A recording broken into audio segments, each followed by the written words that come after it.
he broken this ceasefire. He killed our people, and he didn't exchange prisoners. We signed the exchange of prisoners, but he didn't do it. What kind of diplomacy, JD, you are speaking about? What do you mean? I'm talking about You are watching Trendy News, and this is Global Briefing.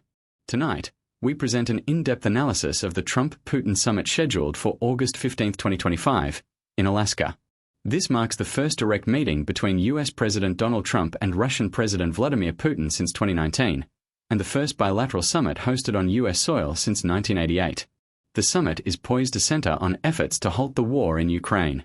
President Trump has publicly stated that a ceasefire or peace agreement could involve territorial adjustments, what he described as some swapping between Russia and Ukraine. For Ukraine, this proposition is fundamentally unacceptable. President Volodymyr Zelensky has made clear that any deal reached without Ukraine's involvement will fail, and that Ukraine will not relinquish its territory. Over the next several minutes, we'll explore the significance of this summit, why Alaska was chosen, what's at stake for each side, the international responses, and the risks involved. Summit announcement and context. On August 8th, President Trump announced on Truth Social that he would meet with Putin on August 15th in Alaska. This initiative follows Trump's deadline for Russia to accept a ceasefire, established earlier in the week, failing which, he promised secondary sanctions and tariffs targeting Russia and its trading partners. The Kremlin, through presidential aide Yuri Ushakov, confirmed the summit would be held in Alaska due to its manageable logistics and symbolic proximity to Russia, just across the Bering Strait. Ushakov framed it as a logical venue where Russian and US interests meet. This event marks Putin's return to US territory, a rare diplomatic moment. The summit reflects Trump's dual approach, pressure through sanctions and possible conflict resolution through diplomacy. He portrays himself as a peace broker, yet suggests a willingness to entertain proposals that challenge Ukraine's sovereignty. The Times. As of now, Ukraine has not been invited to the summit, and officials in Kiev have responded sharply, deeming any exclusion unacceptable and destined to fail. The following sections will unpack why Alaska matters, the core objectives of both Trump and Putin, the regional and global responses, and the broader implications for international law and diplomacy. Location strategy. Why Alaska? An essential element of this summit is location, Alaska. At first glance, it may seem unusual. However, the rationale is grounded in legal and geographic strategy. First, legal immunity. Vladimir Putin is subject to an arrest warrant by the International Criminal Court, ICC, for war crime allegations in Ukraine. Since the US is not a party to the ICC, hosting Putin on US soil removes the risk of ICC-related arrest complications. Second, geographic practicality. Alaska is only about 55 miles from Russia across the Bering Strait, facilitating easier logistics and reducing diplomatic friction. Additionally, Alaska carries symbolic weight. Once a Russian territory, Alaska was sold to the US in 1867, representing a historical shift. Holding this summit there underscores a complex, layered legacy. From a strategic standpoint, Alaska houses important US military infrastructure, such as Joint Base Elmendorf-Richardson and Eielson AFB, giving it geopolitical significance in Arctic defense and security dialogues. Politically, Alaska's status allows the US to host Putin without entering negotiations in third countries. Previously, venues like the UAE were considered, but Alaska's selection ensures legal safety and geopolitical control. In summary, Alaska is a calculated choice, legally secure, geographically proximate, symbolically potent, and strategically fitting for high-level diplomacy. Diplomatic stakes and objectives. Let's analyze the motivations and stakes for each leader involved in the Alaska summit. Donald Trump's position. Trump positions himself as a peacemaker, promising to end the war quickly.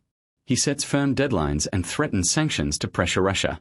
Yet, his indication that peace may require land concessions challenges American policy and raises questions about Ukraine's territorial sovereignty.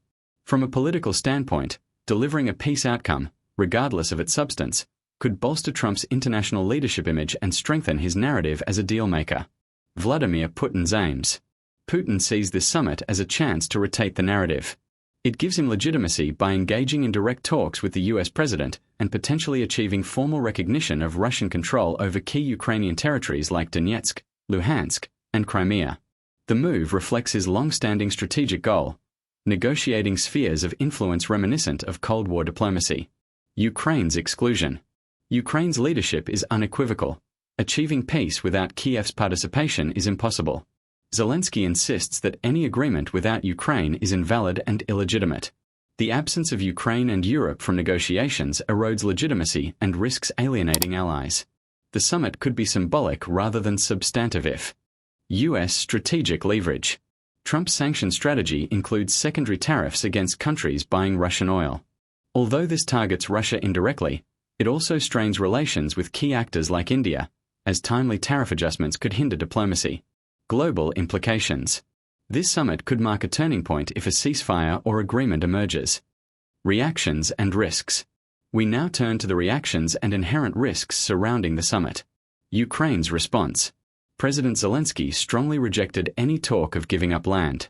He warned that unilateral decisions made without Ukraine are inherently flawed and cannot pave the way for peace.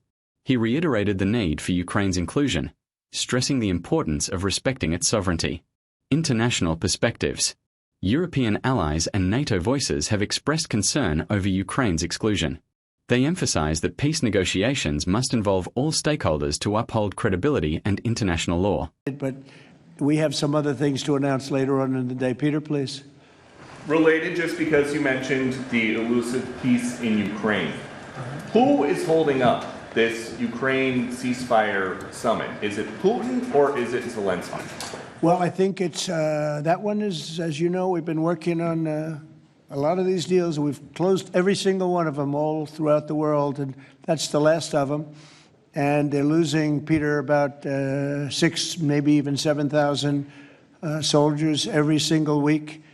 Russia, as you know, lost almost 25,000 over the last month and a half, and Ukraine lost just a small number, fewer. It's a lot of people are dying, and I think we're getting very close. And we're going to be announcing later on. We're going to have a meeting. Potential outcomes. Best case scenario: a ceasefire that holds. Ukrainian participation follows after initial trust is established. Worst case scenario: a meaningless statement of intent, undermining U.S. credibility and emboldening Russian aggression. In the worst outcome, the summit could deepen global divisions and legitimize territorial expropriation under international pressure. Conclusion and summary. To conclude, the Trump-Putin summit in Alaska on August 15, 2025, could be a pivotal diplomatic event, but its success hinges on a fragile balance. Key takeaways. Alaska was selected for its legal and strategic suitability. Trump seeks to frame himself as a peace arbiter, though it risks sacrificing Ukraine's sovereignty. Putin gains diplomatic validation and potential territorial gains. Excluding Ukraine significantly undermines any peace process. I'm Omar, and this has been Global Briefing. We'll continue tracking this summit's developments closely.